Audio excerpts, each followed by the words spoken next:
Quand un de mes potes est malade, je le fuis comme la peste. En cas d'agression, c'est courage, fuyons. Et si comme moi, vous êtes un lâche, rassurez-vous, car votre système immunitaire est un as. Au moment où je vous parle, alors qu'en apparence je ne fais rien, s'activent dans mon corps des millions de ninjas assassins.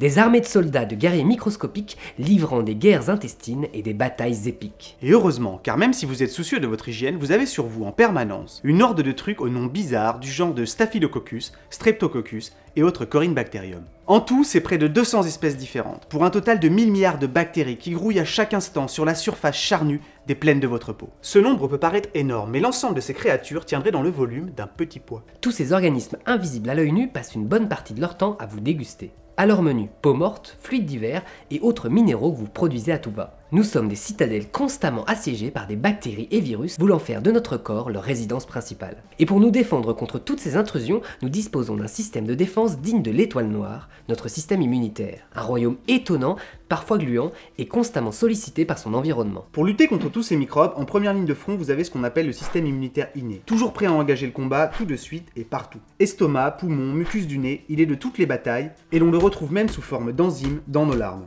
La réponse innée agit en ne tenant pas compte du type de maladie qu'elle combat. C'est un peu la force brute. Leur créneau, identifier, détruire. Elle constitue votre première ligne de défense naturelle et polyvalente. Si vous êtes un corps étranger, mieux vaut ne pas les croiser. Des videurs de nuit, mais sans mémoire.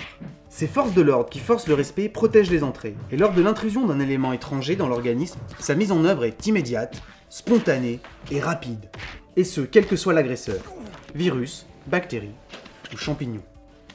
Un paquet de cellules différentes bosse pour ce système, et dans ce bataillon de défense, on retrouve plusieurs variétés de phagocytes. Des cellules mangeuses qu'on pourrait se représenter comme des sortes de Pac-Man capables de gober en une seule bouchée des bactéries. Parmi ces phagocytes, les plus connus sont les neutrophiles, genre de cellules kamikazes qui, après avoir ingéré l'agresseur, le vomissent avant de se décomposer à leur tour. Vous en avez sûrement déjà vu des millions de ces cellules, car là où elles ont combattu, ne reste souvent qu'un désert de pus gluants qui ferait passer les champs de bataille d'Attila pour un vulgaire camp de vacances. À l'échelle moléculaire, la mort, le pus, c'est toujours beaucoup de cadavres. Et puis, il y a les macrophages, capables de détecter les cellules de votre organisme devenues folles, et d'en manger une centaine avant de mourir. Leur technique de combat, dissolution de membrane, de véritables machines à tuer, à nettoyer. Macrophages, nettoyeurs.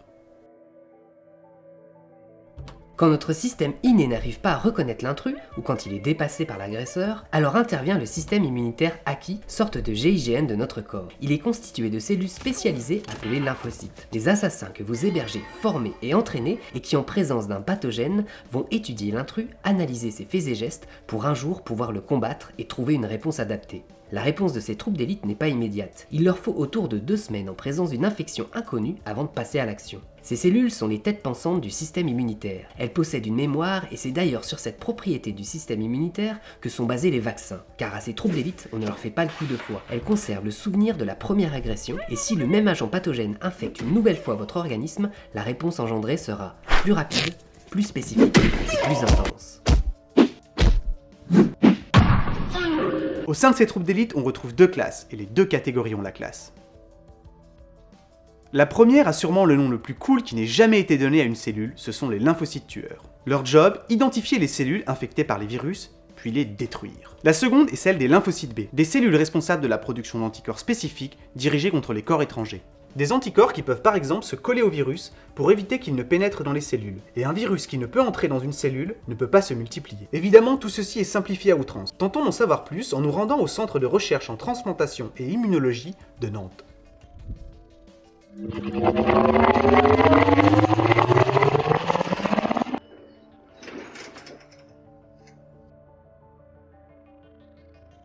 Est-ce que vous pensez que le parallèle entre un ninja et un lymphocyte tueur est, disons, exagéré? Imbécile! Tu travestis la réalité, tu caricatures quelque chose qui est autrement plus complexe. Non, pas du tout. C'est simplifié évidemment, et vous anthropomorphisez des cellules. Mais dans les grandes lignes, c'est ça, à ceci près que les 2 systèmes immunitaires, l'inné et l'acquis, travaillent ensemble et coopèrent. Pourriez-vous nous expliquer clairement, en détail et en moins d'1 minute, le fonctionnement du système immunitaire? Alors en 1 minute, non. Par contre, je peux vous dire que votre corps humain contient une immense variété de globules blancs différents, environ 10 millions de types différents. Ouais. À moins d'être la Corée du Nord, il est absurde de conserver une armée de 10 millions de soldats en armes. Il n'y a donc en vous que quelques vigies en activité. En cas d'agression, votre corps va lever son armée et fabriquer les types de globules appropriés pour se défendre. C'est en partie pour cela que quand notre corps fabrique ces régiments, on se sent un petit peu fatigué. Est-il possible de lister toutes les cellules impliquées dans notre système de défense? Eh bien, disons que chercher à faire une telle liste serait absurde. Autour de nous, il existe des millions et des millions de bactéries, microbes et virus différents. Pour être bien protégé, le corps a besoin d'un nombre considérable de lymphocytes différents. Heureusement, c'est le cas. Pour faire simple, nous avons découvert au fil des recherches que chaque lymphocyte n'a qu'un seul type de récepteur d'antigène. Et un être humain possède autour de 10 milliards de récepteurs d'antigènes différents. Avec autant de récepteurs d'antigènes différents, il y a de très fortes chances pour que n'importe quel microbe qui rentre dans l'organisme soit reconnu par au moins un lymphocyte.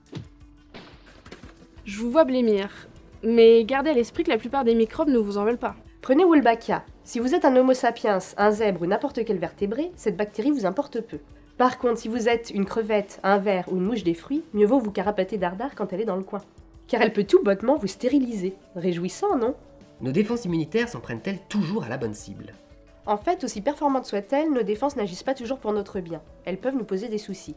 Si on prend l'exemple d'une allergie à l'arachide, eh bien c'est comme si votre organisme avait soudainement décidé que la cacahuète est pour lui la pire incarnation du mal. De ce point de vue-là, c'est une réaction disproportionnée et inappropriée du système immunitaire qui vous fait passer un sale quart d'heure. Tout se passe comme si votre système de défense, persuadé d'être en présence d'une attaque de grande ampleur, se mettait à tirer à tout va. Devant cet ennemi imaginaire, il part littéralement en cacahuète. Il s'emballe pour un rien en voulant lutter contre un danger qui n'existe pas, et ce faisant, il crée beaucoup de dégâts autour de lui en montant dans les tours tout seul. Ici, notre boulot, c'est plus de comprendre et maîtriser les mécanismes du rejet lors d'une greffe d'organes. Au quotidien, nous avons besoin d'un système immunitaire fort, mais aussi, nous avons besoin de savoir le tromper. Car le problème dans une greffe d'organes, c'est que votre système immunitaire n'a de cesse de penser à cet organe comme à un intrus. Quand pour votre bien, on remplace un organe malade ou défectueux, vos défenses immunitaires persistent à voir en son remplaçant un intrus. Elles ne le tolèrent pas et veulent le rejeter. On travaille donc à le leurrer, le tromper, on met au point des médicaments, des stratégies à base d'immunosuppresseurs pour faire accepter ce nouvel organe comme étant sien. On cherche à faire en sorte que le système immunitaire accepte la greffe tout en restant pleinement capable de combattre les infections. Le souci aujourd'hui, c'est que ces traitements immunosuppresseurs doivent être pris à vie, car dans la très grande majorité, en cas d'arrêt, le greffon est de nouveau reconnu comme étranger. Aujourd'hui, grâce à la meilleure compréhension des mécanismes qui sont en œuvre, la greffe de rein, c'est quelque chose qui fonctionne. Et il faut savoir que 5 ans après la transplantation, il y a plus de 80% des personnes transplantées qui vont avoir un greffon fonctionnel. 80% c'est génial, mais par contre il reste encore 20% des patients qui vont perdre leur greffon. Et c'est pour ça que nous faisons de la recherche. En parcourant les couloirs du centre de recherche, tel un globule blanc patrouillant dans un vaisseau sanguin, on ne peut s'empêcher de penser à tous ces soldats microscopiques qui donnent leur vie pour nous protéger. Grâce à eux, on peut faire tous les jours un truc que j'aime personnellement bien faire, ne pas mourir. Et puis je me souviens que ces dernières années, les laboratoires ont découvert et pâté que la vue d'un paysage que vous aimez, des rires aux éclats, des intenses amitiés, écouter de la musique qui vous fait vibrer, échanger langoureusement un baiser. Tout participe à vous doter de défense immunitaire en béton armé. Juste pour préciser, s'embrasser ne serait-ce que 10 secondes provoque un échange de près de 80 millions de bactéries. Pour vos défenses immunitaires, c'est une session d'entraînement intensif. Cercle vertueux des sentiments amoureux. Faites que cette vidéo devienne virale, partagez-la. Cut. Faut pas que tu me caches. On verra. Vas-y, alors. Le lymphocyte considérable différent. Nickel.